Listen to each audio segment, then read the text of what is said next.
Good evening, everyone.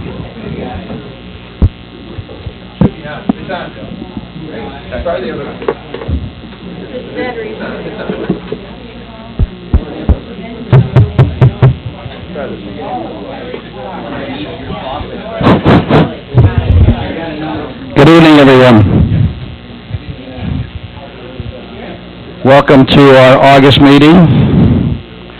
We have a pretty full agenda tonight, so we'll get going so we can get out of here at a reasonable hour. However, as hot as it is tonight, if Brian lets us use his air conditioning, we might be better off staying in here than going outside. All right, well, let's get a progress report on the status of the program from Dan Howard. Okay, thanks, Dale. Next slide, please. Just a quick overview of the agenda for tonight. Most of you picked one up when you came in the room, so we'll go to the next slide. Is this working out back there? Is this coming through? Dave, you want to sit up here? There's some seats up here for you. Okay, just a quick reminder for those who haven't been with us before. Imagine Amherst is a project to reimagine and improve the town's commercial and mixed-use centers so they work better with their surrounding neighborhoods and communities, and better encompass the vision that's in the comprehensive plan for our commercial areas. Next slide. So, just a reminder of where we are in the process. We haven't moved from the time we took the tours. We're still in task 4. We're still working with task 4.2, and we will be through this meeting and maybe into the next meeting. Next slide, please. Task 4.2 is to review the existing zoning and its coordination with the comprehensive plan. Tonight we're going to work on establishing our recommended sites in the town to serve as the pilot locations for establishing new approaches to zoning. So we're working our way through 4.2. This is the last step in 4.2 before we move on to the charrettes. Next slide. And I'm going to turn it over to Dale at this point. Okay. I want to spend a couple of minutes talking about the bus tours that we took. Most of you participated in that. We want to get some feedback from you, what you thought about it, whether it was worthwhile or not, and did we gather any information that was meaningful. Anybody would like to volunteer? Okay. It was great. Dave says it was great. That's because Dave was asked a lot of questions and he got a chance to show how smart he really is. That's why. Besides, it was great. Anything else?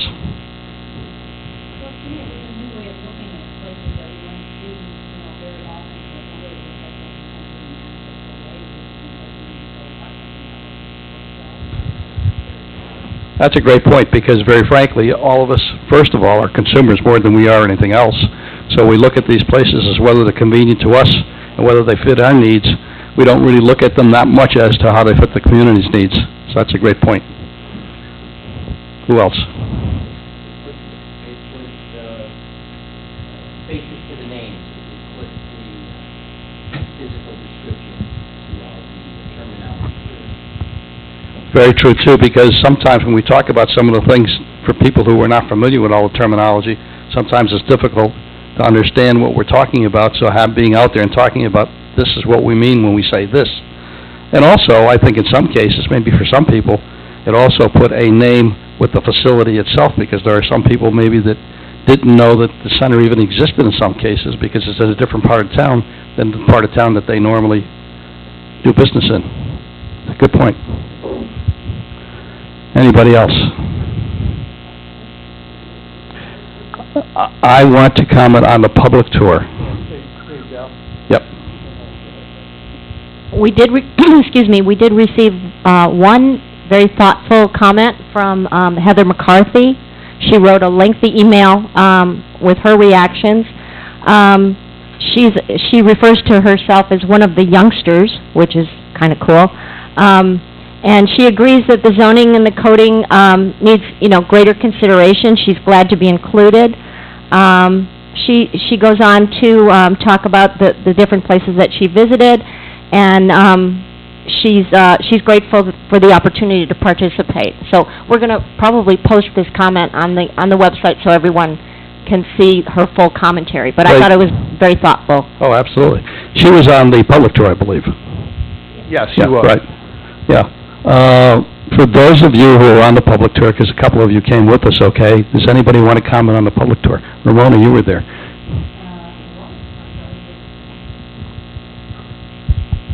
I thought it was well-attended. The folks on the bus seemed to be very receptive to the tour. They asked questions, detailed questions. Some were on a standby list and were able to get on because, as life happens with some people, they weren't able to attend, so it was good that you had the standby list. But the impression I received is that they were pleasantly surprised over the interactions of between people on the bus and the ability to get information from Gary and Dan on the bus. I thought it was a very positive experience. Yeah, I agree with you. I have to compliment Gary and Dan because I think that they did a great job of describing the different centers as we went through, and they also did it in language that everybody could understand, too. They weren't real technical, so that was really good. I think people really appreciated that. And sitting in a couple different places on the bus, I was also very pleasantly surprised, I think, as you were, too. So some of the comments and some of the questions were pretty thoughtful. So, yeah, Brian. Yeah, I was also on the public tour, and I thought that a couple things stood out to me. One is how much relative agreement there were in a lot of different parties. You know, that people generally are looking for stuff that's well built, well landscaped, that adds value to their community, and that, you know, resoundingly was sort of the feedback that I was hearing. The second thing is that, you know, without, you know, the sort of cold reality of a town boardroom, people will break down a little bit more and work collaboratively, and I thought that happened quite a bit as well. I have to agree with you. I think that probably the part I was most pleased with was that people were actually talking to each other and talking to staff and talking to each other, and I think they were talking to the 3 town board members that were on the bus, too. I think you guys were getting comments back. So I think it was really good. Anybody else? Kelly?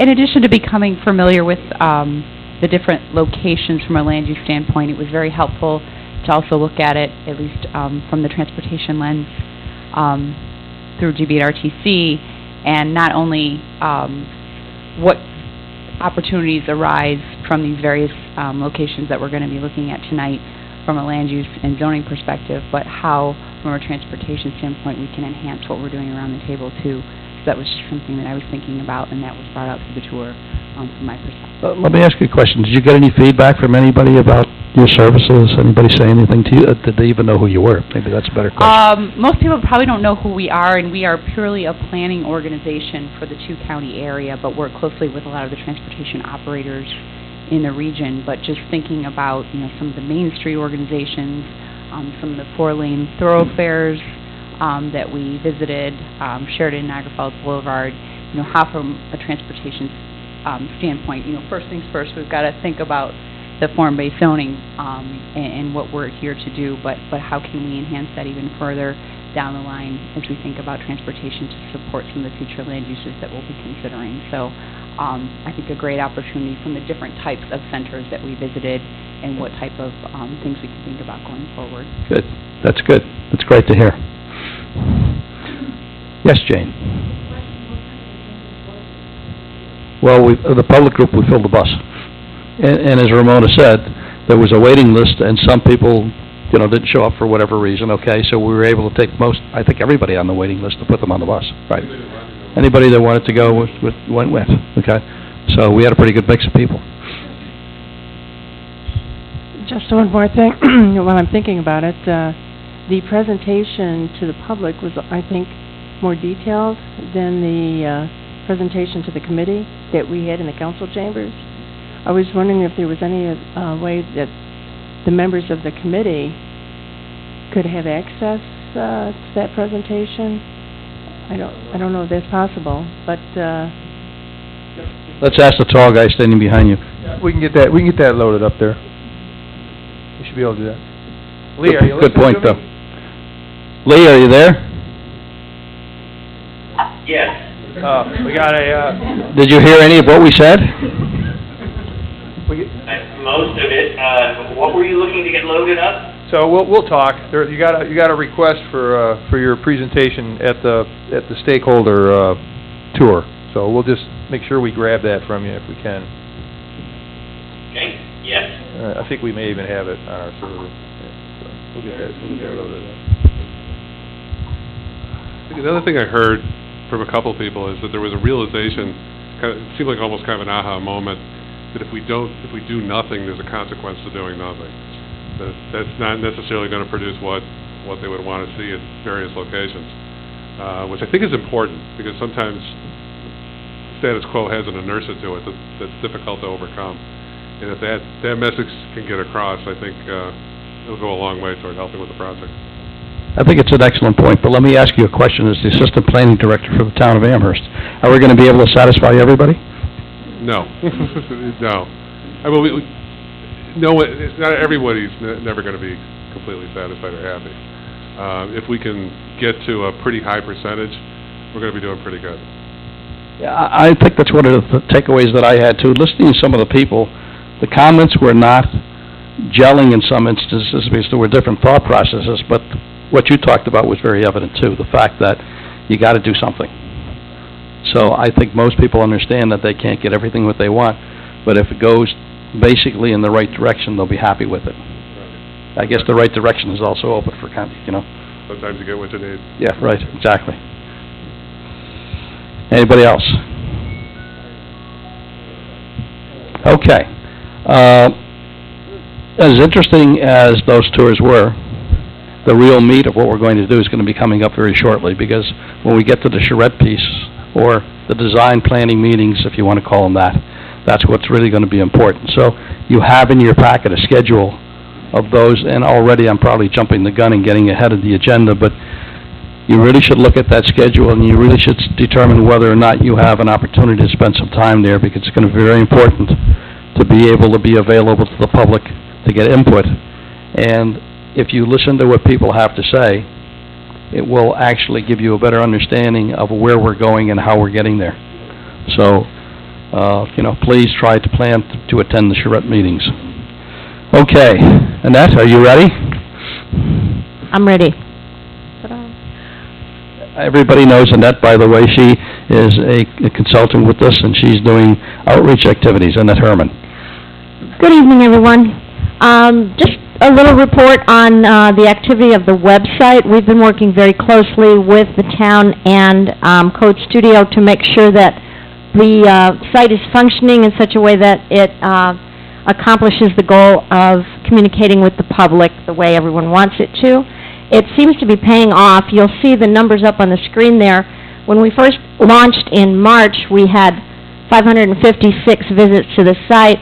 April it dipped, and May it stayed down, but then and June it stayed down. But then when we got our collective acts together with videos and layout and everything started churning along, suddenly, ta-da, 1574. So I think with the combination of the tour and social media starting to get some traction, I think we're well on the way to having a nice, viable means of, communicating with the public. The next slide, please. The videos, just in case anyone's curious about whether or not the public is engaging with us watching these videos, this actual meeting is being videotaped, and that's why it's so important that you speak into the microphone when you are addressing the group, because otherwise the sound will not be captured on the video. Anyway, these numbers represent the actual views. Those dates, May 25th was viewed 77 times, April 27 times, and then, as you see, the two March ones were viewed a total of 90 times. Some of that, I will admit, is on the town and in my office, viewing it, making sure it's working, because we've had some technical issues with regard to the software that the town uses. We're trying to work those issues out. If you're one of the other people that actually watched it, you'll see that sometimes the sound does not catch up to the video exactly, and then it's difficult to watch because it's like a bad spaghetti western where the lip sync is off. Because that's not on our end, and I'm not really trying to pass the buck here, it's just, it would cost a lot of money for us to fix that problem, and it really isn't worth the budget of this project for us to fix that problem. We're toying with the idea of turning it into just an audio podcast, so that you just listen to what goes on at this meeting. And that kind of makes sense. People listen to podcasts all the time. And we'll discuss that further. I don't know if anybody has any strong feelings about that in this room. I appreciate the feedback. I welcome all feedback. But that's kind of where we're headed at this point. It's just because it's a problem that's not easily fixable. It's not something I did or can do anything about without spending a lot of time and money on it. And it doesn't seem to be worth it. But it is worth capturing these meetings because obviously people are watching them. And that's the good thing. That's the really, I think, very, very good, exciting news. Because even if it's half of these numbers that are not us, then that's 50 or 75 people that are engaged and aware and concerned. And that is thrilling to me because, let's face it, folks, this is a pretty dry subject. And we're trying to get people jazzed about something they may or may not have ever thought about before. So I'm thrilled about those numbers. Okay, and they're only going to grow as we get closer to the charrette, I'm sure. Social media, next slide. Not surprising, 58% women, 41% men. The hometown breakdown is a little surprising to me. People may list their hometowns as Buffalo, however, as a way to show their out-of-town relatives, etc., where they live. So it could be a little deceiving. So at any rate, there you are. You have 3 Lancaster fans. All right.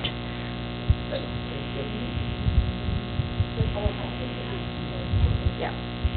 Real quick, the next big news, we've worked with the town and designed these posters. I don't know if you can see from where you are. I don't have a slide of them, but they say, imagine Amherst in the future. What did you preserve? Can you predict our lifestyle and patterns of behavior? And what does progress look like? That's part of the poster stays the same.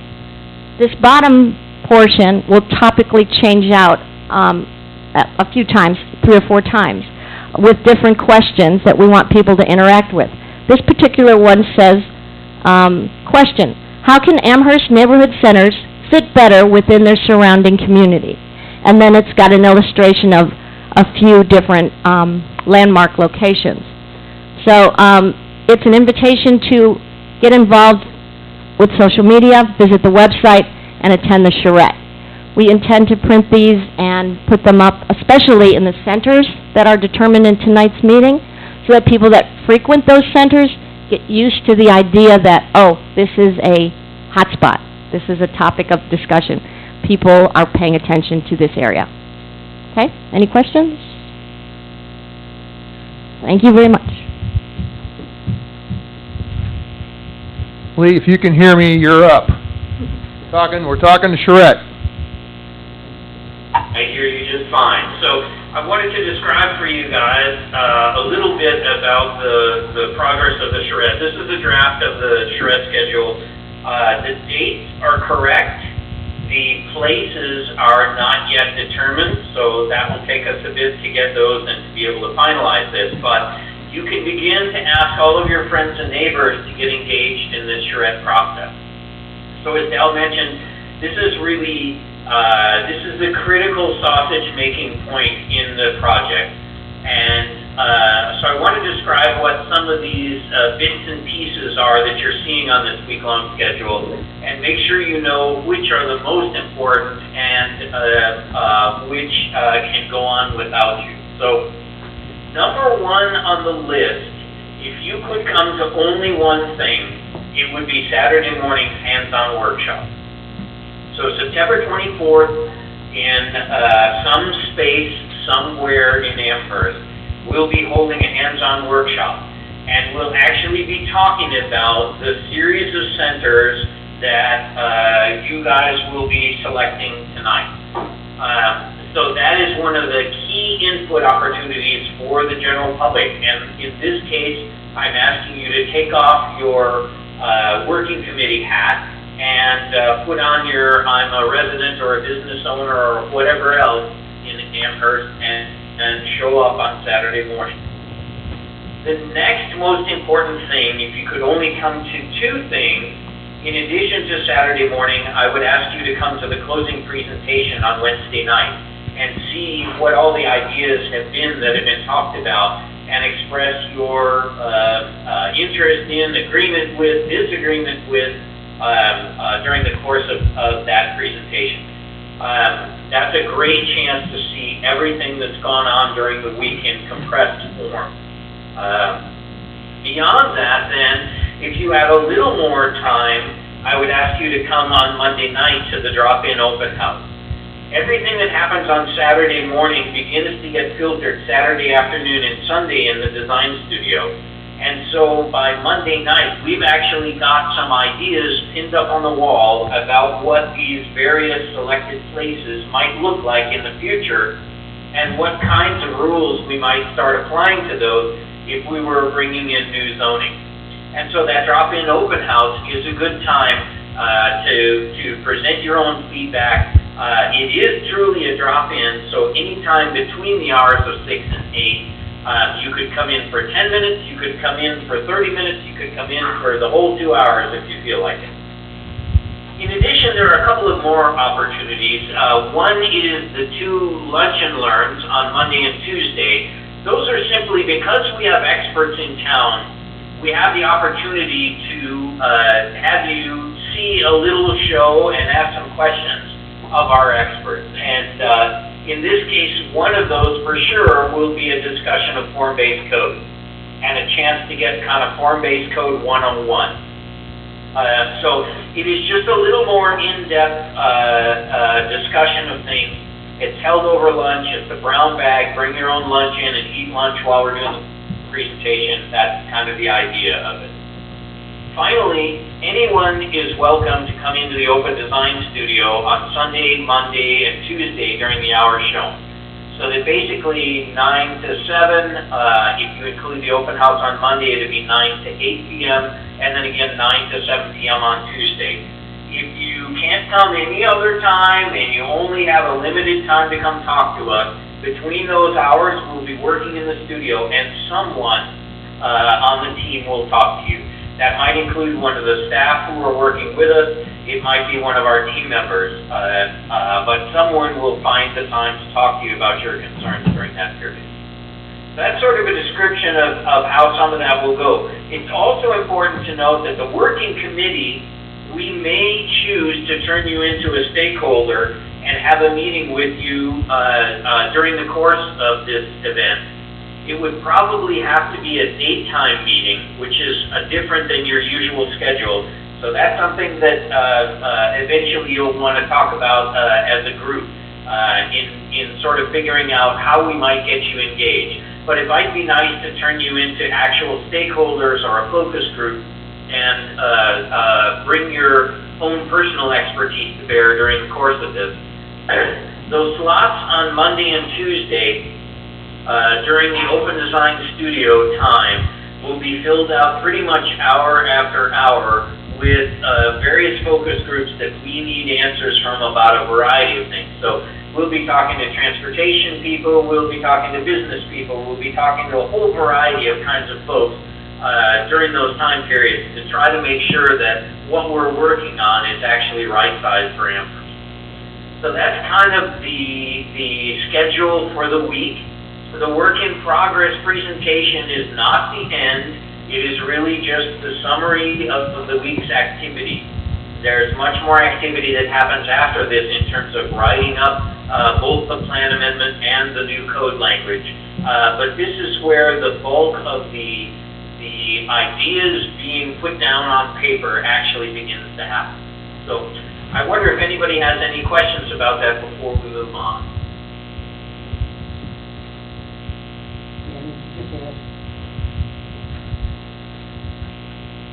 Saturday is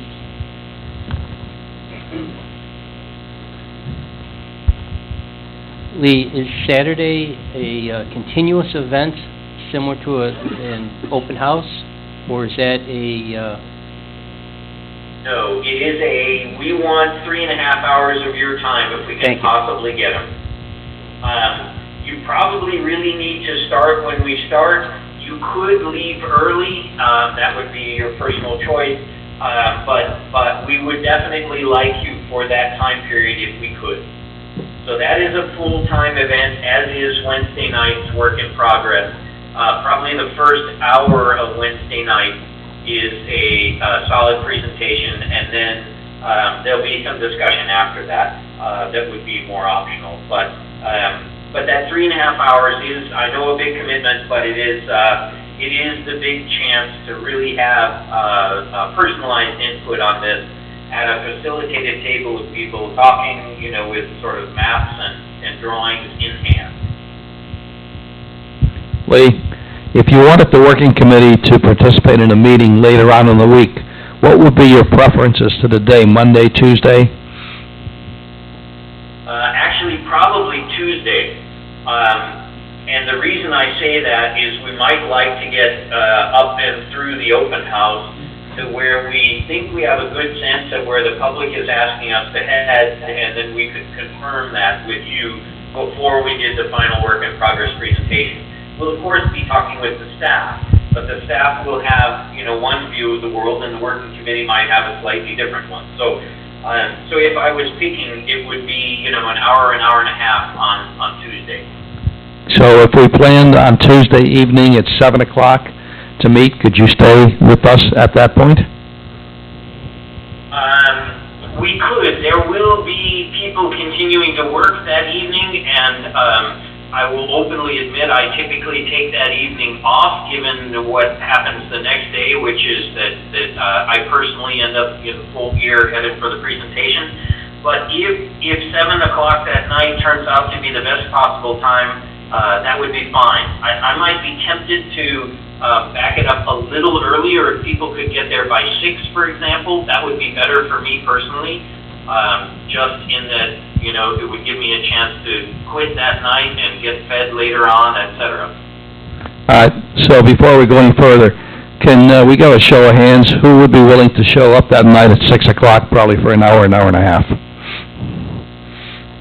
Yeah, the majority of people would be good at 6 o'clock for an hour and a half on Tuesday evening.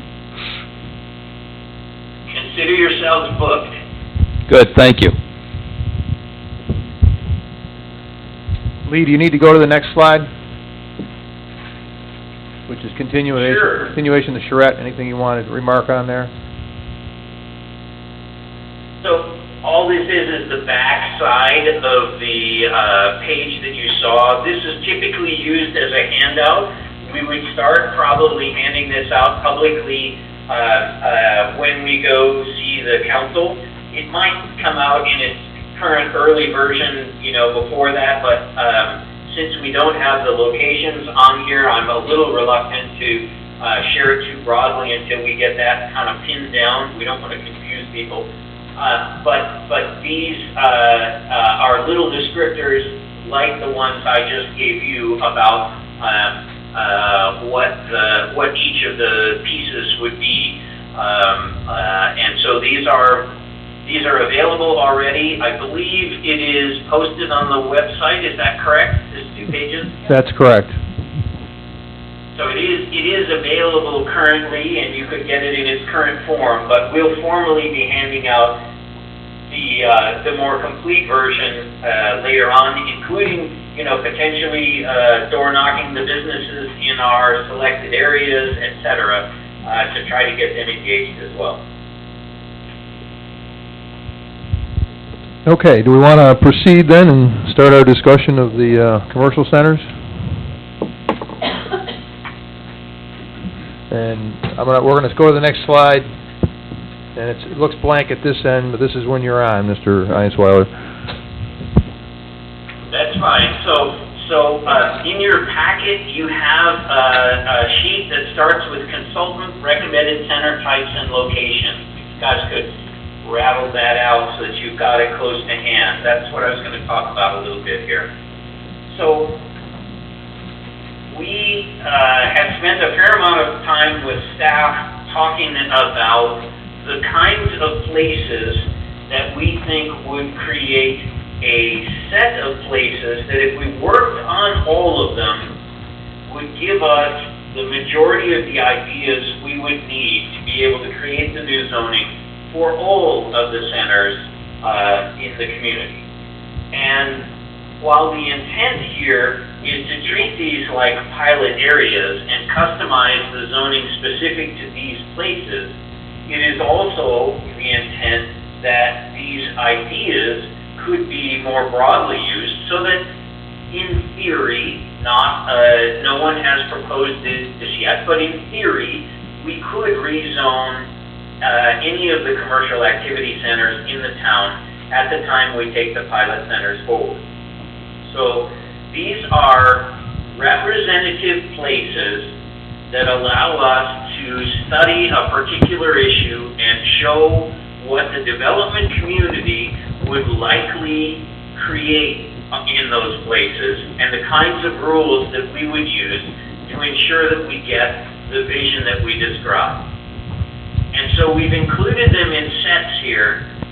If you would just stay on this same slide for a minute, we'll come back to the slides in a moment. Let me just kind of walk through this page. But the sets are we'd like to select one area with deep and large parcels, and there's a set shown there, a list. One with shallow parcels, because they're a completely different challenge. We'd like to select a piece along the edge of Williamsville. We'd like to select a traditional node, and we'd like to select a suburban node. So really we're looking for about 5 locations in town that we would specifically be working. We worked with the staff to generate a preliminary list of those that we want you to discuss tonight and hopefully select one from for each of those categories. And if you flip to the second page of this same piece on the consultant recommended centers, you'll find the criteria that we hope you will keep in the back of your minds while you're selecting these centers. So one of the most key criteria is we want this new zoning to work, to actually be used by applicants, buildings to be built. So likelihood redevelopment is one of the key questions. There's no reason for us to take the site of the brand new hotel downtown and ask you what you think that should be, because it's not going to change in the next 20, 30, 40 years. So new zoning for that is pretty meaningless. So we want you to think about places that are likely to have redevelopment potential. And how would we think about this? Well, areas that are in single ownership, or you might possibly be able to assemble some parcels. That's going to be a big deal, right? Can I get some land together? If the land is in ownership that we're just not going to get a hold of it, they're just going to keep doing their thing, then that's not likely to redevelop. The age of the buildings and the quality of the buildings also impact this. We just created a real bad echo on my end. Is it bad on your end? No, it's still coming through clear here. Okay, good. Must be my phone. Underutilized sites, places that have either, lots of empty parking area or a fair amount of land that surrounds a small existing building, that might be an opportunity for redevelopment. You might find that we have a place that has a substantial development on it, but the owner is actually interested in phasing in some additional development or replacing the development they've got today. these are the kinds of things that you guys might know about that I don't necessarily know as an outsider. So that's kind of the first idea, is the likelihood that this place will actually generate some new buildings and some new activity. The next idea is transferability, where something fits a conceptual model that says the new zoning I figure out for Transit Road could be the same new zoning I figure out for Niagara Falls Boulevard, right? They are similar enough that I would be able to transfer the ideas from one location and use them in another. So we want some transferability to this, if we possibly can, so that we can use the same general tools in multiple places. So then, another idea is whether there is any anticipated investment going on. Is somebody going to rebuild the roadway? Are you adding new transit? Is there a giant water and sewer project proposed? Is there a separate part of town that has tax incentives available? Are there other kinds of investments that we can piggyback on and have the zoning be a companion to other activity that's already going on that's going to encourage the development community to do something? Only you guys might know whether those things might be possible. And finally, what's the community acceptance? You know, one of the things when we were talking about this in our office, we were jokingly saying that the golf course on which the new development has been proposed there in town, that's probably got a high likelihood of redevelopment. It's just a golf course, right?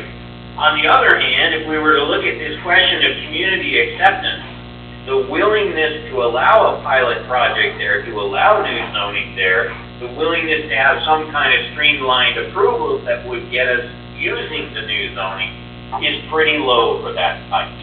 So maybe that's not a great example. And actually, it's not one of our centers, so it's really not in the set at all. But when you think about this set of ideas, both these criteria will help people on one or more of the particular areas that we've set out in the first part. And we're really looking now to have a robust discussion and select one for each of these flavors. Particles, the shallow particles, the village, the traditional node and the suburban node.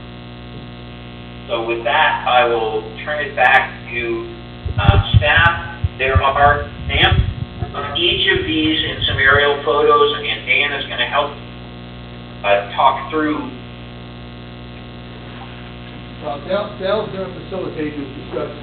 We'll start with the deep large lots. Right. So the first thing to talk about is deep, large parcels. Anybody would like to begin the conversation on any one of these three that have been recommended? David, your hand's up because you want to discuss? Okay. Let me get you.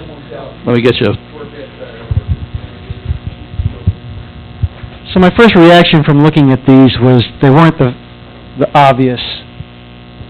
When I thought of three areas for deep parcels, those were the ones that obviously came to mind. So I had a couple of questions. So it was explained as to why, for example, the country club isn't here, but why not the gun club? Is that the same reason? Is it concern about community acceptance, even though the zoning of that property is different than the zoning for the deep parcel?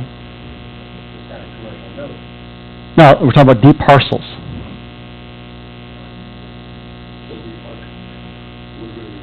The only one that jumped out at me would be the Ridge Lee campus, which has been acquired by Benderson. It's going to be redeveloped in the Homemeyer Road area.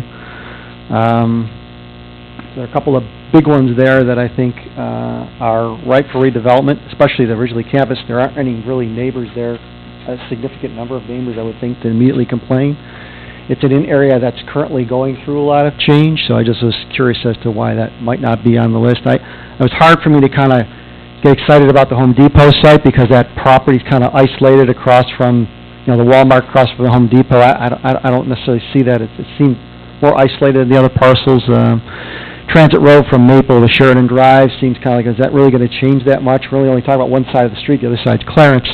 And then the intersection of Sheridan Drive and Niagara Falls Boulevard, I'm assuming that's referring to Northtown Plaza. My concern would be that plan is going to be in filed with the town long before we have a chance to kind of produce something that would be helpful to that redevelopment, but maybe I'm unsure of the timing.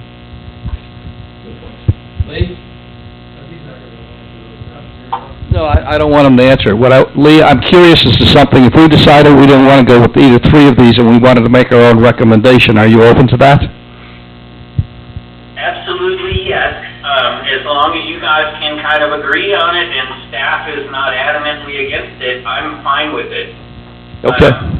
Okay. One moving part here is the Boulevard Mall. Well, that was not mentioned when David was speaking. He didn't bring that up in particular, but it is a moving part, obviously. But at this point, probably beyond where we're going at this, it's such a large parcel and so many things could happen with it, and it's up for sale at this point too. So God knows what's going to happen with that one. In the group, discussion on David's points.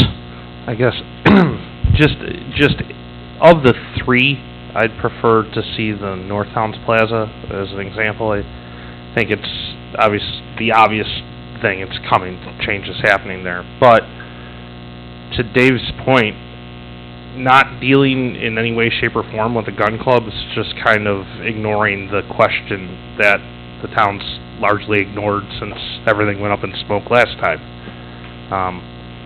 Something's going to happen there eventually. What is it? What does the town want? And I think this is probably the time where we should, as a town, ask that question. But if you go to the gun club site, then under this project, then we're starting off with the premise that it must be commercial. Or am I wrong that the focus of this project is looking at commercial activity centers? I guess to that point, there's nothing to say that at the end of the day, the residents of the town can't say, hey, we want any of these commercial centers to turn over to residential. What bars any of that? The future zoning, right?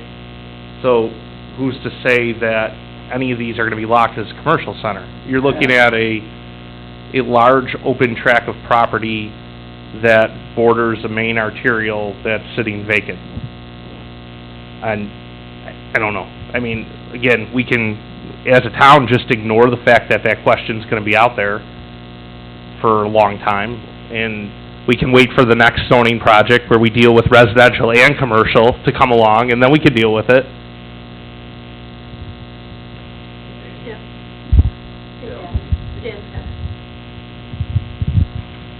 With respect to that specific site, I think we simply have to ask the question, is it something that can be transferable to that site? And I think that's as far as we have to go, because of its geography, its characteristics of the land mass.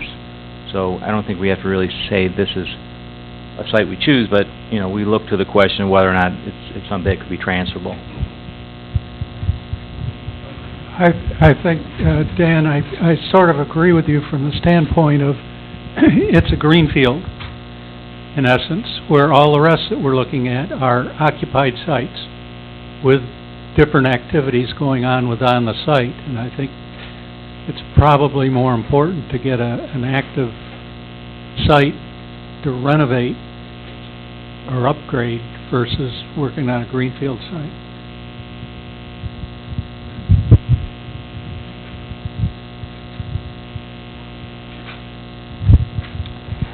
When I was preparing for tonight and just looking at the three that were giving us for a mixed-use activity center, I also picked the middle one there with the Northtown Plaza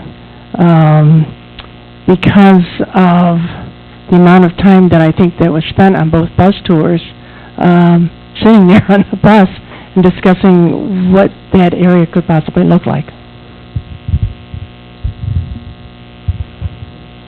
I agree with the three choices there. The Northtown Mall site, to call it what it is, would be the most obvious choice. My concern there is that the timing of our effort with the timing of a development plan that currently is actually undergoing planning, so whether or not we'll have the ability to complete our process with public input and actually have a positive influence on what could happen there, even though it might be applied somewhere else. That's my only concern or apprehensions or hesitancy about that site. My question on Northtown, before we go too much further, is this, that Northtown, the way the description that I'm reading here is, I'm just talking about Northtown Plaza, I'm talking about the whole corner there, so it encompasses a lot more than just the Northtown Plaza. The Old Century Mall will be included in that, go all the ways up to the corner, so if that has any bearing, I'm just pointing that out. Who had their hand up? I was actually thinking that we're kind of focused on Northtown Plaza, which is certainly a significant component, and we did spend a fair amount of time there on our tour as well. But if this seems to be the area that there's a little consensus around, can the boundary situation address some of that, or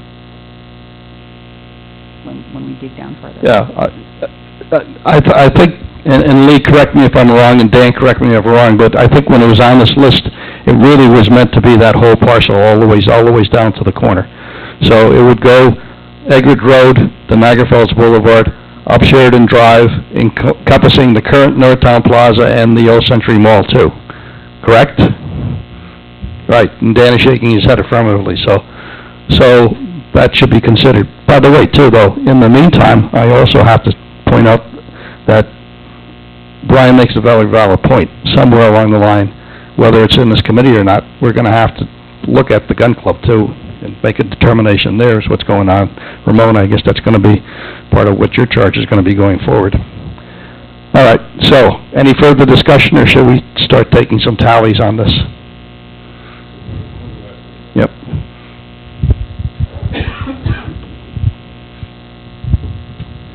These are all valid points, and I agree with most of the statements that are made. I think we had a bias in looking at sites towards sites that had a more difficult transition to surrounding residential, which is probably the more common occurrence in the town than an isolated site. So in terms of the transferability, I think our bias in how we prioritize the sites lean towards sites that were adjacent to residential, because that's fairly common in the town. We do have a handful of sites that are isolated that probably lend themselves to pretty significant density. But those are a little bit more of an exception than the norm. And if we're going to give an example to use for each of the types of categories and typologies that were identified, part of our thinking was we're going to get more bang for the buck on something that has some adjacencies to lower density residential. I think one of the other things we thought about too, going back to Lee's criteria, certainly transferability is important. The surrounding areas Gary mentioned is important, and then the potential for some significant investment down the line, some major infrastructure investment. There is potential in and around the Northtown Plaza area, and frankly, in terms of timing, it'd be much better for us to try and get ahead a little bit of the work that's being done to look at transit options in that area, especially in terms of our vision and our thoughts for that area in the future. Well, there might also be something else, too, because we talked about the dirty word of density at a couple meetings ago, too. If this developer that's doing Northtown, Brian, you're laughing at me, because you agree with me, it's a dirty word, right? If we have an opportunity to be able to influence this developer and maybe do something as far as density or mixed use in that area, it might be something worthwhile to consider, too. I'm just throwing that out for discussion.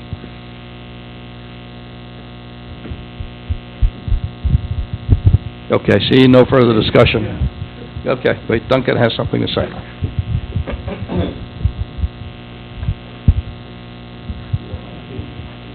I just think that the reverse of that could also come into effect, that the developer trying that or someone new looking at the Boulevard Mall may have some suggestions of things that would help them in their development that may or may not be things that we would endorse, but it would at least give us some thinking of what they're looking at.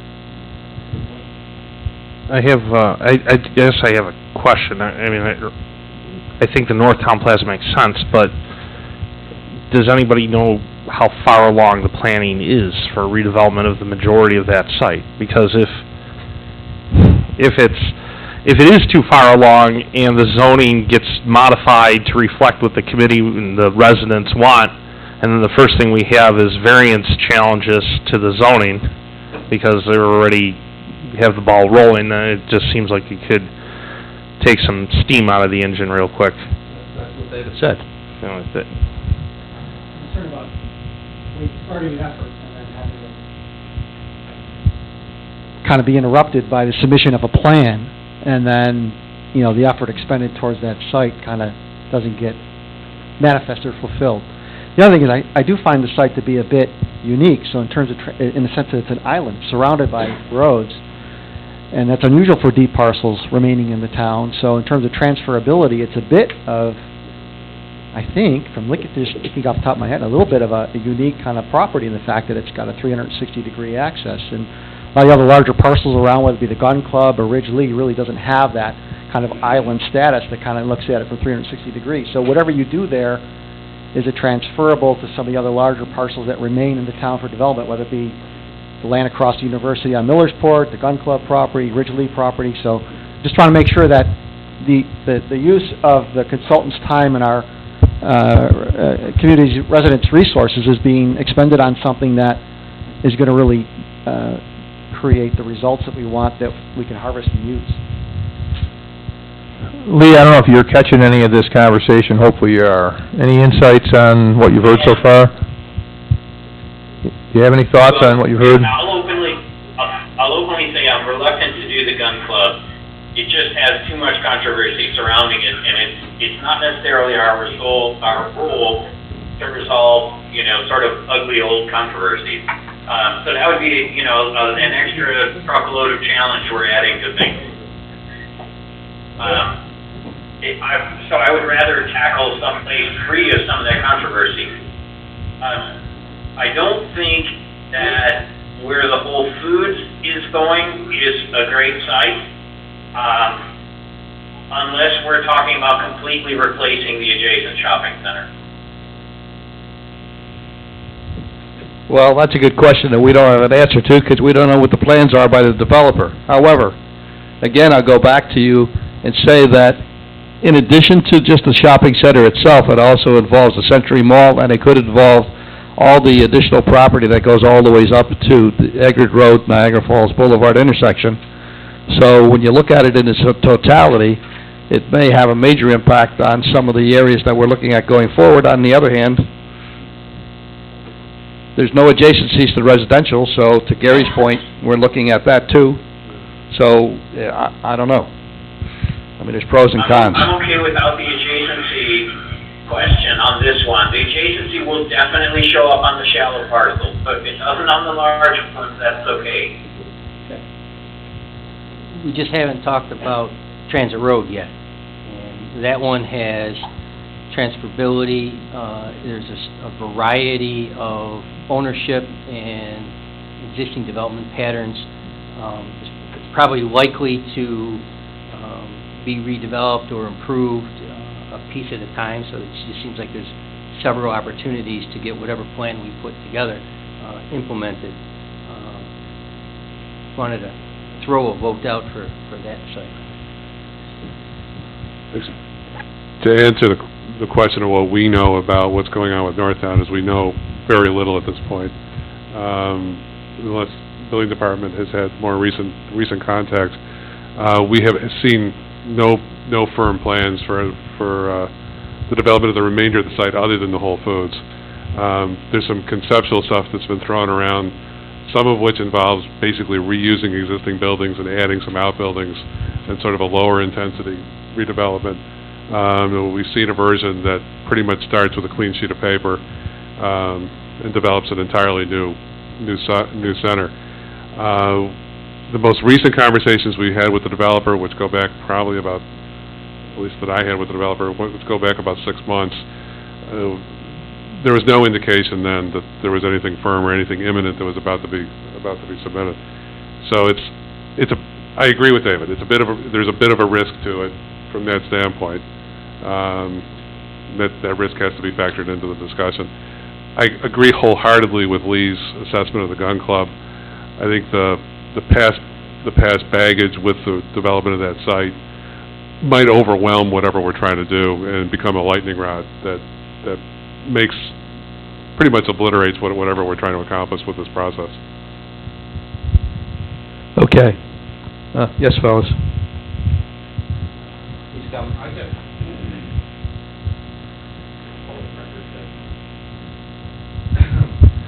I think assuming there isn't an overwhelming, jump to one of the other ones, if it's the North Town Center, I do think, both as an act of good faith to the developer who's working on the site, and to avert potential collisions between the work of this committee and that developer, you ought to at least, first thing, make a call and say, hey, this has been identified as a target site.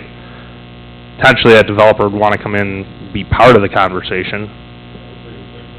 So, otherwise, I think. I guess I have a question related to that, as it relates to the likelihood of redevelopment. How important is that particular issue to our decisions on which of these parcels in various categories that we choose? Because the big issue there is owner interest in redevelopment. And unless someone from the town has already approached at least a handful of owners within the various boundaries, we're not going to know what the likelihood of their interest in redeveloping is. I mean, I don't want to waste anyone's time. Good point. But then it also begs another question.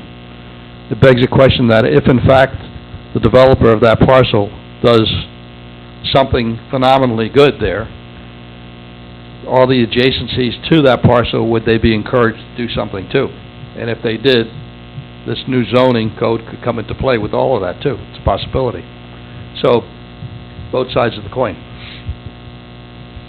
Yeah, I think if it's a transferable idea, there is nothing wrong with not knowing whether the underlying property owner is going to do something with it or not. I guess by the redevelopability, I didn't want to be given the new hotel at the interchange west of Williamsville. I didn't want to be, don't give me something that actually there's no hope for redevelopment. Now, I guess I'm thinking that some of you know whether people have been talking about rezoning their property, talking about doing something different. You certainly know whether these properties are underutilized now. Do they have empty parking lots every time you drive by? There's nobody there. There's nothing going on. It's more that kind of potential and more of an understanding. When I'm looking at an aerial photo, I don't really know what the quality of the building is, any of those things. And you guys have a sense of that. I wouldn't be so worried about whether the owner is in the game or not, as long as the place we're looking at has transferability, that I can say, yeah, we designed this for you, but it also occurs in 6 other places in town.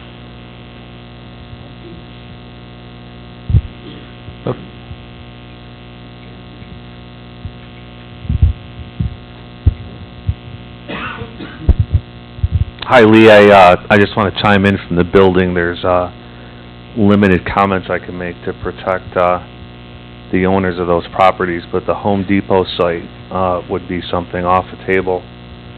The Ridgely site, I think that's off the table too, although that is the #1 area in town to develop at this point.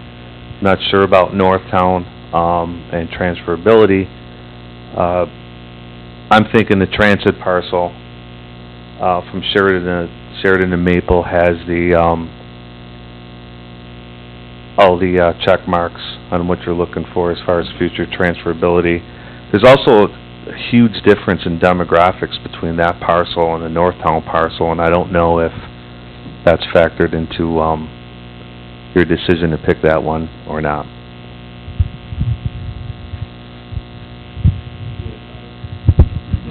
And then we're going to have to press on.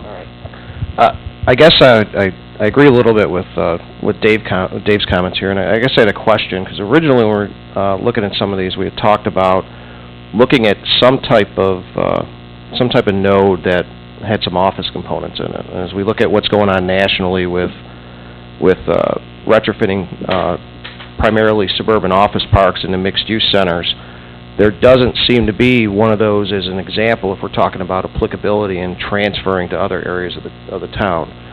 So I understand Ridgely, I guess, is off the table or not, but that was kind of the one that seemed to make a little bit of sense. Here's kind of an older office product that, again, doesn't have the issues with too much residential around it, and really could serve as a model for picking that up and taking it over to, Worley, Lawrence Bell, Autobahn, and really be able to use that as an example for redevelopment of those. Okay, I think we got a pretty good cross-index of comments at this point. Oh, okay, go ahead. Yeah, yes, thanks, Dave. That helped a lot. There's a couple of things with that. The scope for the project was limited to existing commercial nodes. The scope was not about retrofitting existing office parks.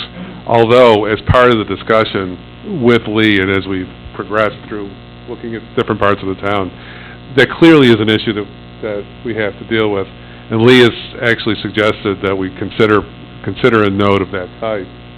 However, because it wasn't part of the scope, and it gets to be a little bit of scope creep in the project, and it's also a concept we haven't really talked about with the committees. We thought we'd keep that sort of on a side burner for now, and see if that would bear some fruit as we went through this. Well, and there's a separate study going on right now that's going to get off the ground. Some of you actually are going to be participating in it next week as a stakeholder, where we've hired an economic consultant to take a look at the office environment in the town, where it's going, and how suburban office parks fit into the town's future, or if they fit in, and how they have to be adapted. Some of that information is probably going to help educate the kinds of issues that Dave brought up. So it's a nice, long, muddled answer to the. So Lee, you're not off the hook for that one. We just haven't gotten around to it yet. All right, let's go back again. Let's get a show of hands for Transit Road from Maple to Sheridan. 1, 2, 3, 4. Okay. For essentially the North Town Plaza. 1, 2, 3, 4, 5, 6, 7, 8, 9, 10. Okay. And Niagara Falls Boulevard, Home Depot. 0. Okay, Lee. So we're deciding on the intersection of Sheridan Drive and Niagara Falls Boulevard for the deep, large parcel. Okay, to the group. That's great, thank you. You're welcome. To the group, and the next sections that we go through, I'm going to limit it to 10 minutes on each, discussion on each, so that we can get out of here by about 10 o'clock tonight. Is that okay? All right. Tongue in cheek. All right, shallow parcels. Transit Road south of Main Street. Sheridan Drive from Millersport Highway to Bailey Avenue. Bailey Avenue from Edgar to Oxford Avenue. Niagara Falls Boulevard from Willow Ridge Drive to South Ellicott Creek Road. Who wants to start discussion? In terms of just development, where this project could help, the boulevard from Willow Ridge to South Ellicott Creek, speaking from numerous community meetings that I'm in over there, there's a definite safety concern for those parcels, because there's only enough room for one car to get into these very busy little mom and pop shops. You can't even go one car in one direction, one car in the other, and I feel like development over there would help us out in that part of town tremendously. Good. David? The question on the boulevard option or alternative here, because obviously there's the joint effort being undertaken by the town, in the town of Tonawanda and town of Amherst for the Niagara Falls Boulevard corridor. So would there be redundancy or overlap if that were to be used for consideration for this exercise, as well as what's going on with the other corridor? I don't know. Are you aware of that, Lee? There's conversation... What piece would be, what would overlap? Well, there's conversation between the town of Tonawanda and the town of Amherst, because we share ownership of Niagara Falls Boulevard, for lack of a better way to phrase it. And there's, you are aware of that. Do you think that plays into, does that play at all into Niagara Falls? Yeah, same thing with Transit Road. I think in both these cases, we work just on your side, but I'm confident that we would start conversations with Tonawanda, for example. If we think we have an idea for the east side, we would certainly be encouraging them to adopt similar zoning for the west side. Okay, so it does come into it. Gary?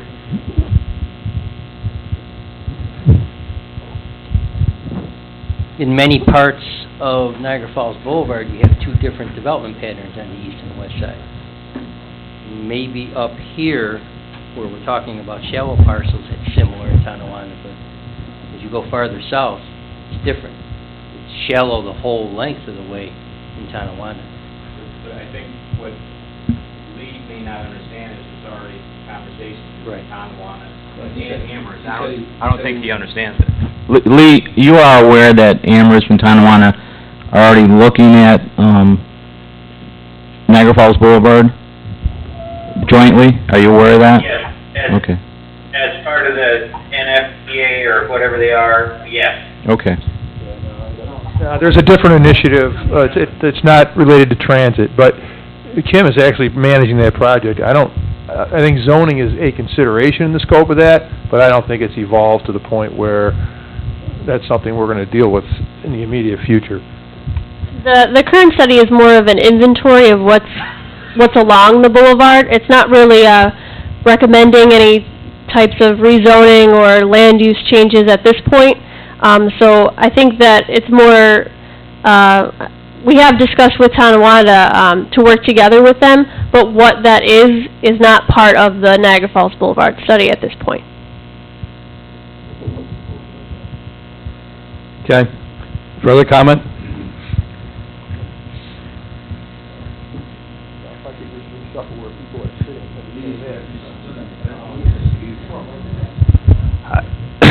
So I guess for me, both the conversation about transit earlier and then the conversation about Niagara Falls Boulevard now, you're dealing with edge conditions where half the street is controlled by the town, half the street is controlled by another municipality.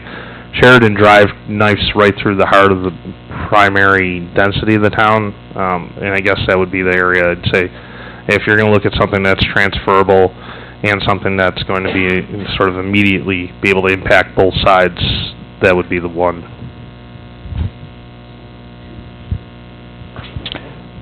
Then it was two on Sheridan. Which Parcel were you referring to? I was talking, 32 Sheridan from Millersport to Bailey. That would be the one that, from my perspective, might make sense as well, because it's just down the street from Northtown Plaza. That's also on Sheridan Drive, and that continuity, obviously, I guess there might be a small gap in between, but providing some continuity in the zoning change for a large stretch like that might open up the possibility of receiving some grant money for incentives or, in particular, infrastructure improvements. That's one big issue as it relates to successful mixed-use zoning and walkable environments is traffic calming and creating pedestrian-friendly areas.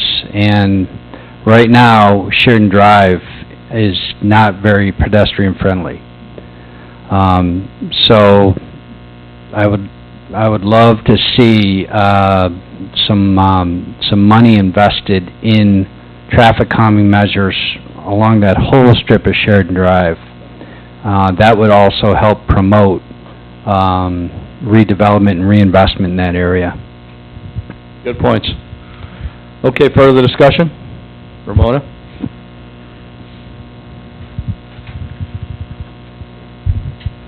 If one of our goals is to have people attend the charrette and to actually participate, and Jim, I believe, is a president of the homeowners association, so possibly using his suggestion would get people there to actually delve into that particular area.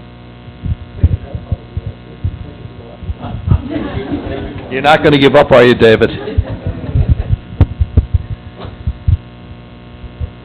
I was going to say the same thing about this stretch of Sheridan, because it has a lot of tie-in.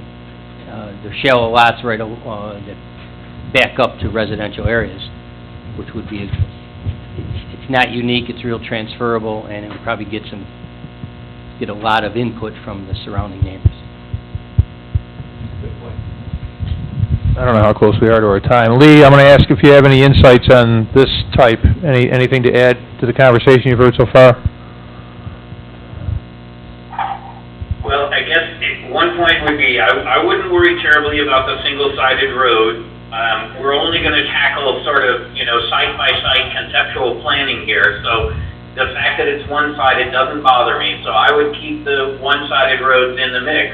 That's not to say Sheridan Drive isn't a good example. I will say I did have to go with Google Earth and have a quick look. It is 6 lanes wide through that stretch with a beautiful median, but I'm not going to be able to make a lovely walkable road out of Sheridan Drive there just because the crossing distance is going to be, so far. We're not going to get it down to 4-lane road anytime soon, I don't think. So even think about that section of Sheridan Drive, you're thinking of separately the south side from. So I would still settle for any of the. Okay, you're breaking up a little bit, Lee. All right, any more discussion? And then we're going to cut it off, because then we have to come to a conclusion. I'm Bill Pigeon, I'm with the building department, and I was looking at an area that I feel has been neglected for quite a while, and that's the south side of, or the transit road south of Main Street. You have a lot of mixed areas in there, small developments. You have, and I know it's a public meeting, but you have a hotel that for years was problematical. We're talking about vacancies and what have you. You see the parking lots are always empty and what have you. And there's just an area, it seems to need some development also, so. That's a good point, too, because that area is kind of in a state of flux. It's been in a state of flux for a long period of time now. All right, we're going to have to come to a conclusion on this one, guys. I hate to cut it off because there's good discussion, but at the same time, how many would be in favor of Transit Road south of Maine? 1, 2, 3, 4, 5, 6, 7, 8. Okay, Sheridan Drive from Millersport. 1, 2, 3, 4, 5. Okay. Bailey Avenue from Eggert. I don't see anybody. Okay. And how about Niagara Falls Boulevard? 1, 2, 3. All right. So Lee, it looks like south of Transit Road. Transit Road south of Main Street, rather. Got it. Okay. Next, the Williamsville Edge. Main Street, Union Road to the 290 rather. Main Street, Youngs Road to the Village Line. Discussion? There we go. David? I think both are really good choices, but in terms of the likelihood for redevelopment and the fact that I think the changes already started to happen there, that whole corridor between your Union Road to the 290 Expressway, and I would even say going 500 yards north and south from Main Street, up North Forest, up Union Road, I think is an area that's going to go through a lot of transition over the next 3 to 5 years. I think it's a good option to study that. Having said that, I could also easily jump on the bandwagon for the other side of the village. I agree, actually, with everything David just said. I think, from the town's perspective, the existing zoning is probably as deficient as anywhere in town in terms of keeping up with the form and types of development and creating a sense of place. on the part west of the village, from the 290 to the village line. That it also has significant potential for redevelopment. There's some fairly large parcels that are in some tired uses or are pretty ripe for redevelopment. And it's a place where the zoning really needs to catch up with what the town's planning objectives are. So my preference would be the west side of the village. But I agree the east side also has advantages. I was looking at Amherst Collision and the Tops Market Plaza.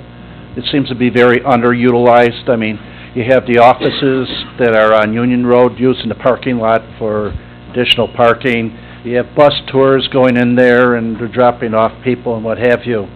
And, I mean, you get out of the village is doing things, and I know the gentleman's been there for quite a while, but you have this collision shop that's right on the, right on the sidewalk and what have you. If that whole area could be redeveloped in some way, it might be, an asset, so. How about adjacencies to the residential area? Because I think both of these would actually really impact residents, would they not?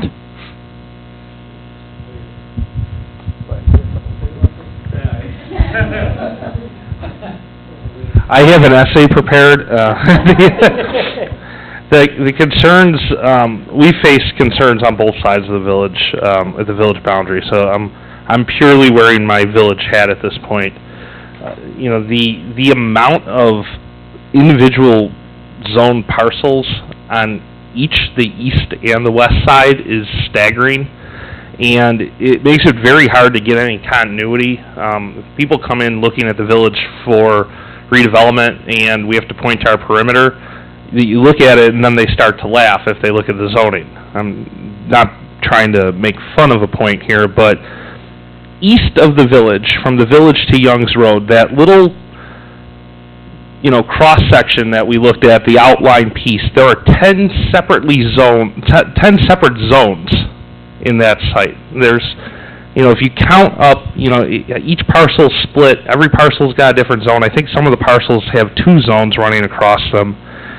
And if you go just beyond that, they border another, 5 zones. So that area from here east, I mean, I love Anderson's and the NOCO people, but the density levels of which stuff is getting built out is just completely opposite the way the village is being built out. And I look at vacant properties there, which I'm told are ripe for redevelopment, and I see that as a place that that is going to see some positive reinvestment. I think some people have already begun, some developers have already begun to buy various businesses and sort of recreate the buildings as they were, but I look at that area and say I see a lot of single-story stuff, I see a lot of asphalt. It doesn't look like a village gateway. To me, that end of the village needs a lot of attention quickly. Hey, Lee, I got a question for you. Is there a significant difference in these two locations if we're dealing with Village Edge, from your perspective? Well, I think the biggest differential is the amount of traffic coming off of the 290. It's just, I suspect if we looked at traffic counts, it's really a very different place than the east end is. That doesn't mean we shouldn't tackle it. It's just, it's different. If the market were to work in only, one place in town, that's probably the one place the market is really interested in right now. Well, I'll just add to the mix that the village does have a standing approval now from the Thruway Authority to utilize parcel for an on-ramp, off-ramp at Youngs Road. We can't do it ourselves. It's outside the boundary of the village. So the county has subscribed and said that they will work with us on that project. Ultimately, if you saw Youngs Road interchange, the traffic pattern would change in a heartbeat.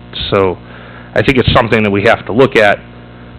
If we could specifically prepare information for this end of the village, it would help us greatly try to propagate grant funding or access to some funds to actually see that on-ramp, come to fruition.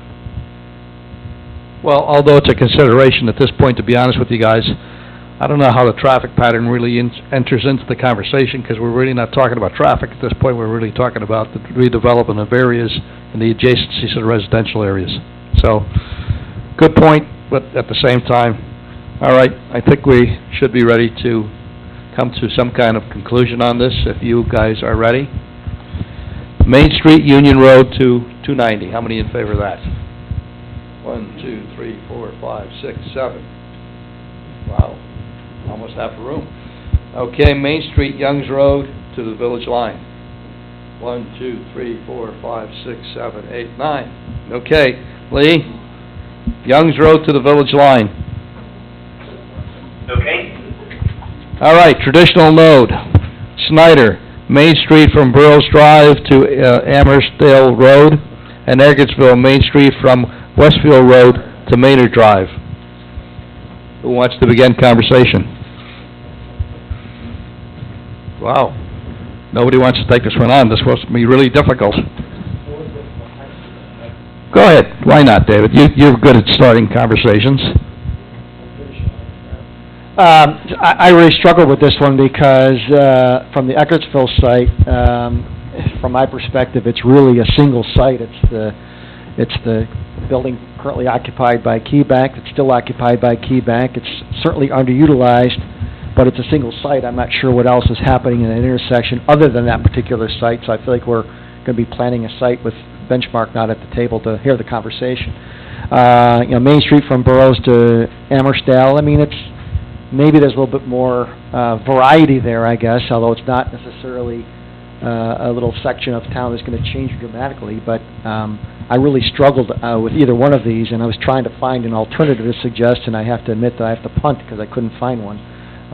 So I'm looking for somebody else here to enlighten me as to which one should be the best.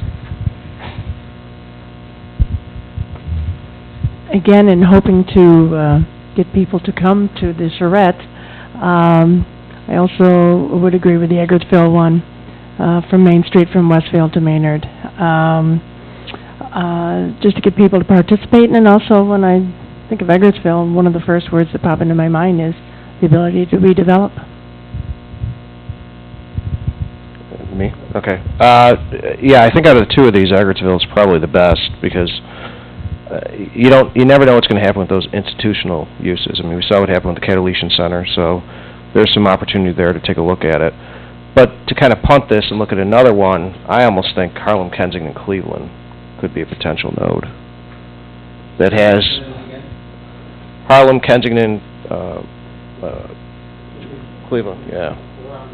The roundabouts, there's an existing parcel there next to the bank that's been vacant forever. But just a thought. Maybe there's a bit of personal bias here, having worked for a long time at Damon College, but I mentioned on the bus tour, is this working? Okay. That I believe the college is really an underappreciated resource in the town, and some planning that would have better integration of the college into the surrounding community, I think would be a real asset to the town. So that's just one factor. I don't feel that strongly about one versus the other of these two, but that's maybe something in favor of that one. Something to consider. Yeah, absolutely. Okay, who else?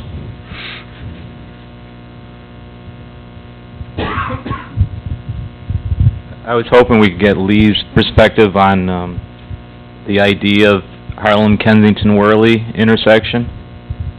I would second that as a alternative not considered yet. Lee, are you looking it up? I think it's a possibility. It's just that it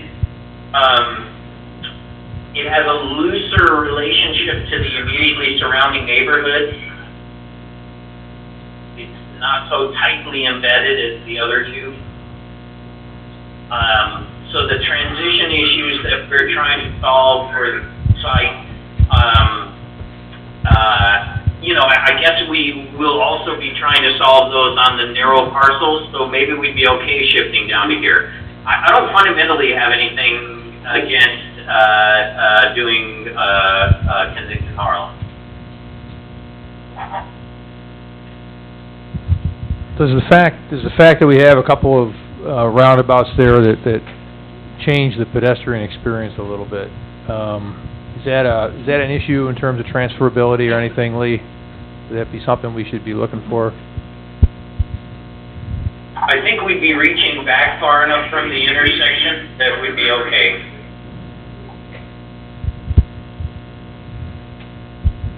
You know, Harlem Road's one of those roads that, you know, if you said, okay, we're not going to try to deal with or think about Sheridan as a pedestrian-centric realm, Harlem's one of those roads that's just, it's not pedestrian-centric just by accident. Like, there's no reason that Harlem Road shouldn't be a premier pedestrian destination. You have, you know, the intersection of Main and Harlem with primary transit stops. You've got the community center. You've got tight, dense residential areas on both sides. You've got parks and schools and baseball diamonds surrounding the area.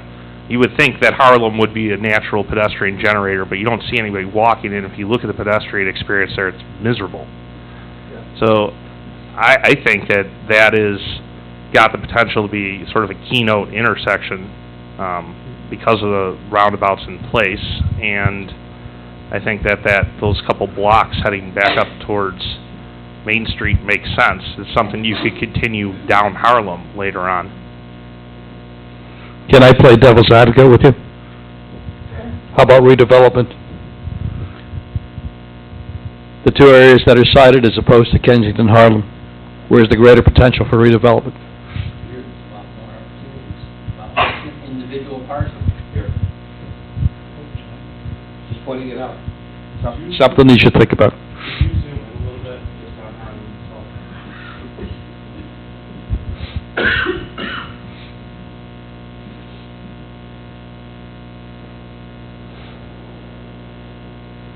As even from the air, the way that the building's set on those sites is what creates the lack of pedestrian access. So if you scroll north, you know, again, look at the setbacks, look at the amount of asphalt, look at the amount of driveways, you know, lack of street trees, all of that lack of curb cut. You know, that this is an area that if you fixed it, you've already got the market sitting there primed, and I'm sure that Cheektowaga would be willing to talk about the rest of the corridor heading south.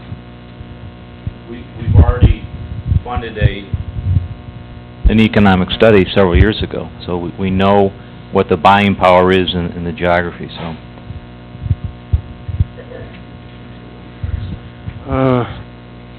To muddy things up even further, there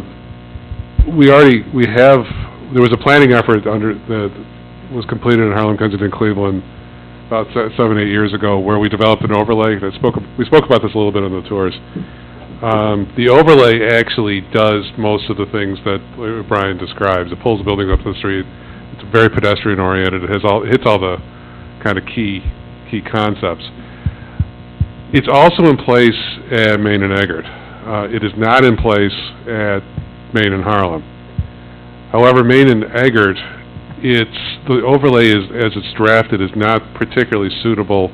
It has a lot of baggage, a lot of problems with dealing with the larger parcels, so the larger institutional parcels that may redevelop. The overlay is really not well suited to those situations, and as we found out when Sacred Heart developed the gymnasium behind their main school building. Just in terms of where we're going to get bang for the buck, I think whatever we do in another location like Main and Eggert, Main and Harlem, is relatively easily transferable to Harlem, Kensington, and it's already protected and already has probably a desirable zoning in place. So, just to throw that out there. Okay, time to take a vote. We have three options at this point. The two originally stated and the one that was suggested. In favor of Snyder, Main Street from Burroughs Drive to Amherstdale Road. 1. Okay. Eggertsville, Main Street from Westville Road to Maynard Drive. 1, 2, 3, 4, 5, 6. In Kensington, Harlem. 1, 2, 3, 4, 5, 6, 7, 8. Okay. Lee, you got a new one, Kensington and Harlem. Got it. Okay, last one, suburban node. Hopkins Road, Klein Road, Clearfield Plaza, and Hopkins Road and Dodge Road. Anybody want to start? Ellen? I'm maybe again a little biased with Hopkins and Klein, but I think that really has a lot of potential because, first of all, I think there would be a lot of community acceptance of some changes there. It's already, local residents have kind of made it more walkable than it really is by, dodging a lot of traffic, getting in and out of Dash's Plaza and so on. There are some other good community resources nearby, and I think it would be very interesting to see that improved, and I think the community would be very accepting of it. I'm not speaking against the other option. I don't know as much about it, but just putting that out there.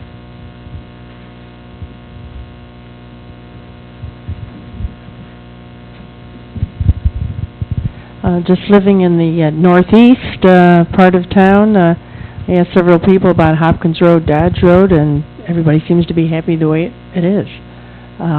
So then I would go with the Hopkins Road, Klein Road.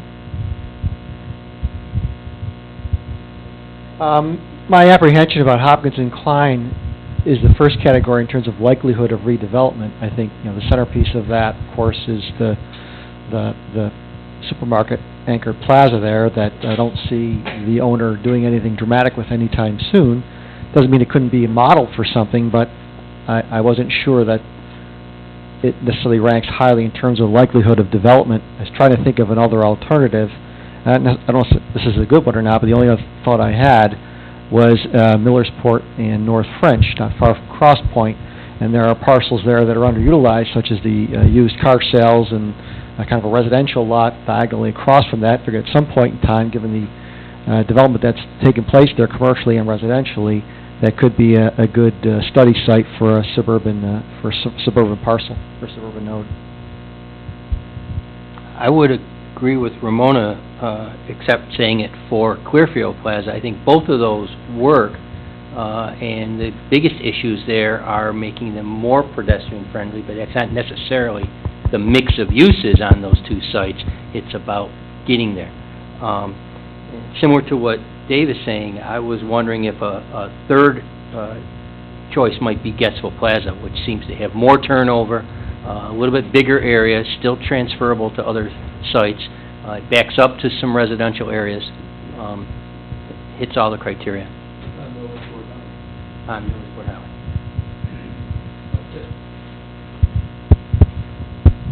Is everyone familiar with the center that Gary's talking about on Millersport Highway? It's actually, I guess, between Stoll Road and Sylvan Parkway. Yeah, right. Millersport, Yeah. North Forest, and Stall. Right, yep. Any thoughts on that?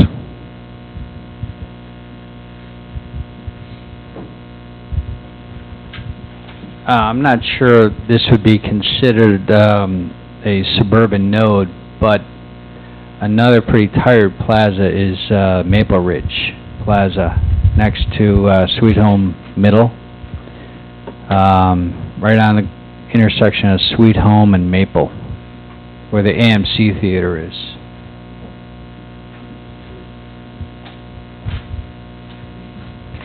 Any thoughts on that? So there's 4 in the mix at this point. Any thoughts on anything? Guys are getting tired? I know I am. Dan's doing all the work walking back and forth, but I'm still Lee, getting... Lee, do you have any insights on any of those? Would you like to share? Tell me again where the Millersport Road between Stoll Road and Sylvan Parkway or North Forest. North Forest is a better one. North Forest and Stoll Road on Millersport. 2 seconds, let me take a quick look. A lot of residences behind it, adjacent to all sides of it, as a matter of fact, not just behind it, all over. And it's kind of an old plaza. It's been around for a while. So from the air, there, that looks like it has lots of opportunity to redevelop. I think that most of us would be inclined to agree with you on that there's a lot of opportunity over there. I feel like there... And then the other is Sweet Home and Maple? Yes. Second, I'm jumping around in Google Earth. I'd be inclined not to put Sweet Home and Maple in the mix only because it's kind of a strange combination of shallow and deep parcels. I think there are other analogous pieces for that one. But the Millersport one, I think would be fair game. I will note that one of the reasons that staff and our firm had conversations about these other two is that they have a sort of community component in them already, in one case a library, in another case a school, as I recall. And that was kind of key to maybe describing how those things become an anchor for a different kind of center that's not completely commercially focused. So that's one of the key reasons we brought those two forward. No, good to know. I would just add two things. Just on the point of the Gary's suggestion of this center.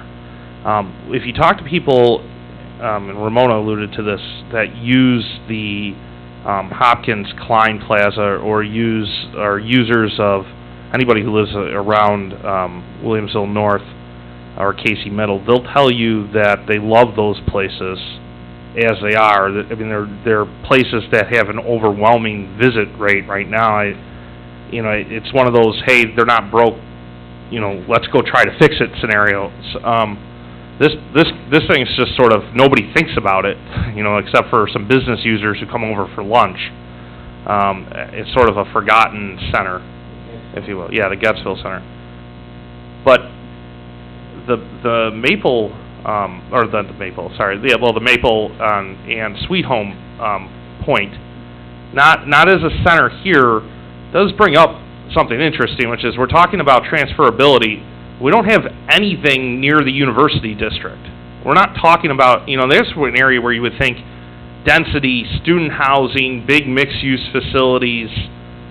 It would be a lot different than anything in the Northtown Center or anything else you're going to see on Sheridan. That's a place where you have the deep setbacks, you could see more six-story development, you could see some of that growth, and people probably wouldn't be agitated about it because you're running up to a university that can support it.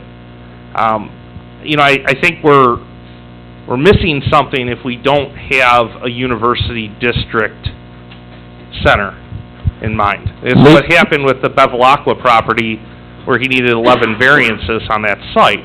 We're not catering to what that crowd can deliver. Lee, is that important?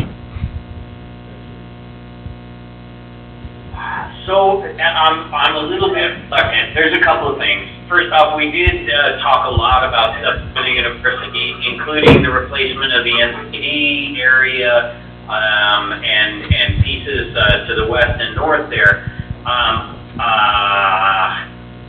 My principal concern is the university has done such a poor job of walkability, et cetera, on their campus that it's hard for people to imagine that showing up in a note anywhere around there.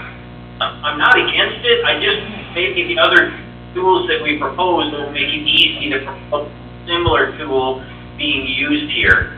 I don't think it's a very tough nut to crack because it does not have single-family neighborhoods next to most of them. It also gets us away from suburban node, though. So we're looking at suburban node as being a category that we want to address. And if we look at Sweet Home and we look at Sweet Home and Maple, it takes us away from that suburban feel. Maple and North Forest. Suburban. I'm thinking not a lot of density. I'm thinking of something that's more consistent with what Lee had indicated, wanting something that has some community elements adjacent or nearby. You've got the golf course, you've got the tennis courts, you've got the walking path. You've got some density in the northeast with apartments, and then you've got that dead plaza that used to be an Acme supermarket many years ago at the northwest corner. For those of us old enough to remember Acme. Yeah, just sort of rein this back a little bit. I think one of the reasons we're coming up with a lot of possibilities here is this is a pretty common type of development in the town. I agree that Maple Ridge has, for what it is and what it could be, is probably something that is worth looking at.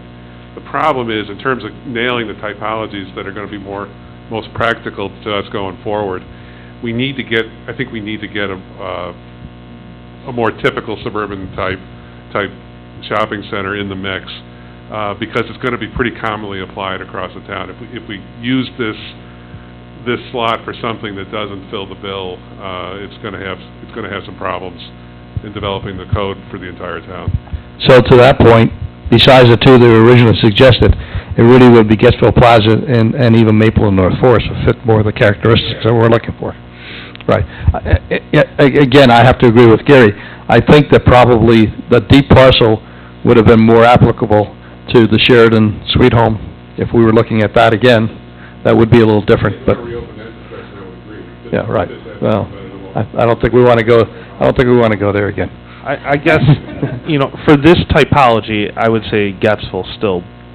But Yes. I think you ought to look at adding a node and doing a university node. You've got Audubon, you've got Sweet Home, you've got Maple, you've got Millersport, major streets that, we're ignoring those streets in this process. And I really think that we ought to think about adding a node to the mix. But for this case, I think Gettysville fits the bill. Okay, we need to come to a conclusion now. So, let's look at 4, Hopkins, Road, and Klein. 1, 2, 3, 4. Okay, Hopkins and Dodge. 0. Gettysville Plaza. 1, 2, 3, 4, 5, 6, 7, 8, 9, 10, 11. Okay, I think you got it. Gettysville Plaza, Lee. And is that the one on Millersport? Yes, it is.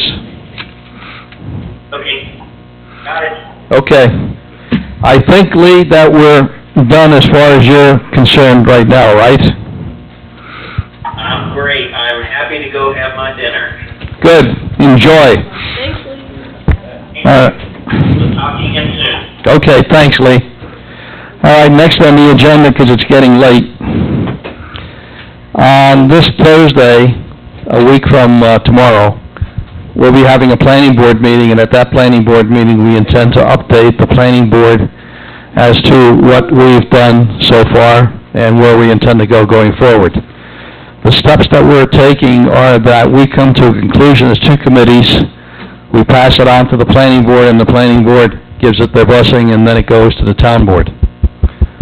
If you would like to attend next Thursday, you're more than welcome to. We meet in the council chambers. We start at 6 with the preliminary meeting in the council conference room, and at 6:30 we go into the main chamber. But you're more than welcome to attend. It's probably going to be a fairly lengthy meeting, I would say. I'm not quite sure where we're going to put this on the agenda yet. It's not been firm, but probably towards the end of the agenda, more than likely. But since we didn't meet in July, our August meeting is always rather robust. We know that the zoning board still meets in July, but you have a robust meeting coming up too. You had a lot of advertisements in the paper. So, that's what we intend to do. We intend to bring the planning board up to speed. The next meetings, on September the 6th, Coach Studio will be in town, and they will be appearing before the town board. And at that point, you're certainly welcome to attend. We'll try and get you a little better time frame as to when it's going to be on the agenda, so if you don't want to attend pardon me? The meeting is at 6 o'clock, but where are we falling? Oh, our work session is at 6. Okay, that's all the better. All right, so 6 o'clock. I would hope that it wouldn't take more than about an hour. I don't know, Ramona, you...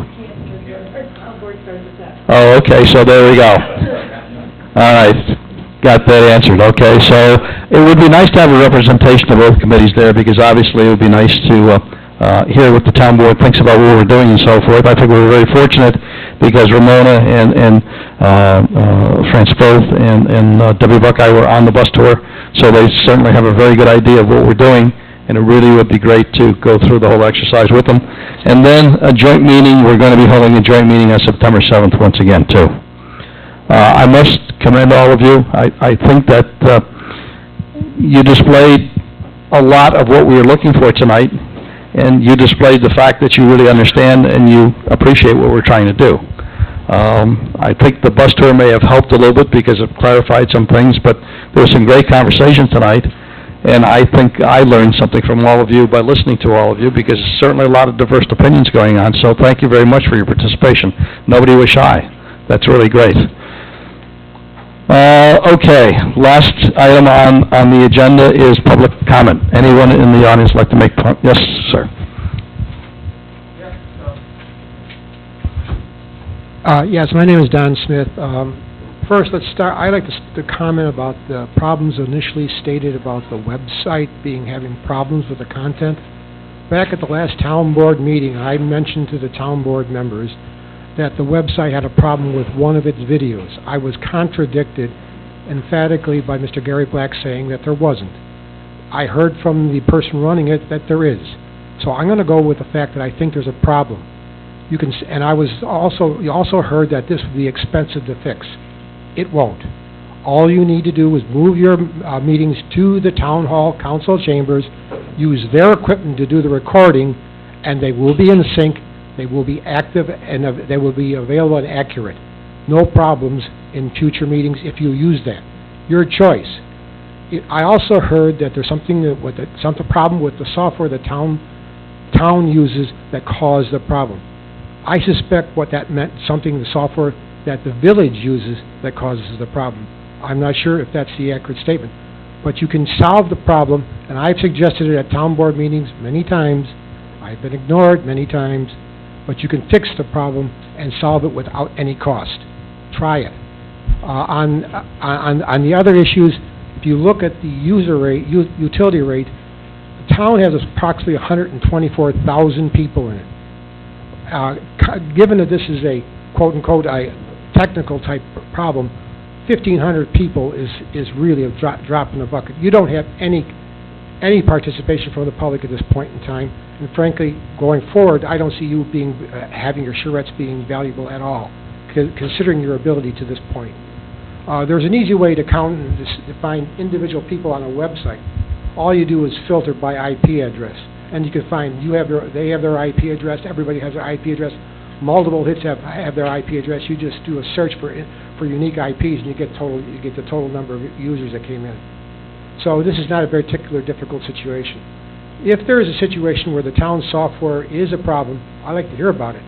I'd like to bring this issue up with the liaison to the IT committee, who happens to sit on your committee right here, and see if we can get into that. But at this point in time, I don't think anybody either in the planning department, town of Amherst, or even in your vendors has the skills and abilities to be able to do accurate and to do public outreach effectively. It just isn't happening. I don't see it. I think it's the 800-pound gorilla in the room that nobody's talking about. I don't think you have any involvement of the residents of Amherst on your project at this point in time. And frankly, if you don't get robust, as you put it, your words, robust involvement from the town of Amherst, this project will, in my opinion, be a failure. So what is your choice on getting people from the town involved? Are the residents important enough to you to consider their effects? And what's your discussions of all these individual areas you talked about? All your experts talked about what were the appropriate areas that they should be worked in. There was no input at all from the people living in these areas. Is that an important issue? Is that something you should look into? Right now, you have no effective or believable public outreach process. That's my personal opinion. Thank you for listening. Thank you. Anybody else? If not, if there's not any further business to be conducted, we'll adjourn the meeting.